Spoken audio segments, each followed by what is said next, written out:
सवाल है कि अगर आपकी गाड़ी कीचड़ में फंसी हो, एक स्लिपरी प्लेस पे फंसी हो, तो आप जब अपने गाड़ी के बोनट पर या बॉडी पर कुछ लॉक बैठाते हैं तो आपकी गाड़ी निकल आती है। ऐसा क्यों होता है? इसके लिए आपको समझना होगा कि गाड़ी चलती कैसी है, आगे जाती कैसे है। जब गाड़ी का इंजन इस व्हील को घुमाता है तो ये इस डायरेक्शन में घूमता है।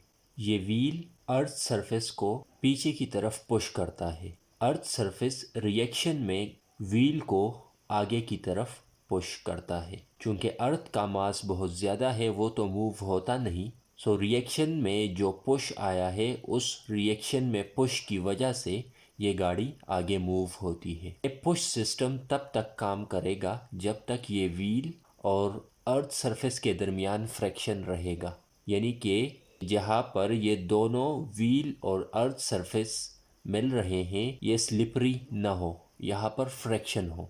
अगर ये सरफेस स्लिपरी हो जाए तो ये फ्रीली रोटेट होगी और अर्थ को बैकवर्ड पुश नहीं कर सकेगी। उसके नतीजे में अर्थ भी इस पर फॉरवर्ड पुश नहीं लगाएगा और गाड़ी आगे मूव नहीं होगी। कीचड़ में भी यही होता है। कीचड़ में अर्थ सरफेस स्लिपरी हो जाता है, फ्रैक्शन बहुत ज़्यादा कम हो जाता है, जिसकी वजह से व्हील फ्रीली रोटेट होता है, अर्थ को पीछे पुश नहीं कर पाता और आगे गाड़ी नहीं जाती। फिर जब हम इस पर कुछ बंदे बिठाते हैं तो गाड़ी अचानक से चलने लगती है। ऐसा क्यों? इसके लिए हमें समझना होगा कि फ्रैक्शन किन चीज़ों पर डिपेंड करता है। एक, कोएफिशिएंट ऑफ फ्रैक्शन पर, दूसरा नॉर्मल फोर्स पर। कोएफिशिएंट ऑफ फ्रैक्शन क्या है? कोएफिशिएंट ऑफ फ्रैक्शन एक कांस्टेंट है। जितना एक सरफेस रफ होगा उतना ही उसका कोएफिशिएंट ऑफ फ्रैक्शन ज़्यादा होगा, और जितना एक सरफेस स्मूथ होगा उतना ही उसका कोएफिशिएंट ऑफ फ्रैक्शन कम होगा। इस केस में हम देख सकते हैं कि सरफेस स्लिपरी है, मतलब कोएफिशिएंट ऑफ फ्रैक्शन कम है। Force of fraction normal force पर भी डिपेंड करता है। नॉर्मल फोर्स वो फोर्स है जो एक ऑब्जेक्ट दूसरे ऑब्जेक्ट पर 90 डिग्रीज के साथ लगाता है।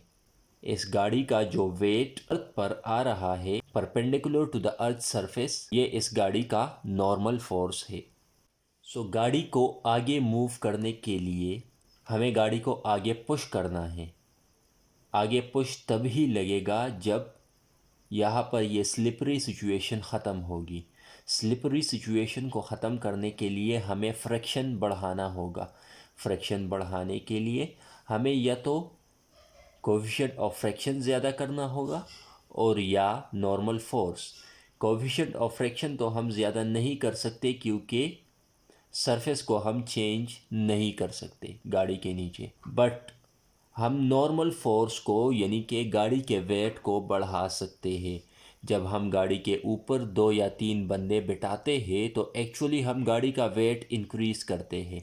गाड़ी के वेट को इंक्रीज़ करने से नॉर्मल फोर्स बढ़ जाता है और नॉर्मल फोर्स के बढ़ने से फ्रैक्शन फोर्स भी बढ़ता है।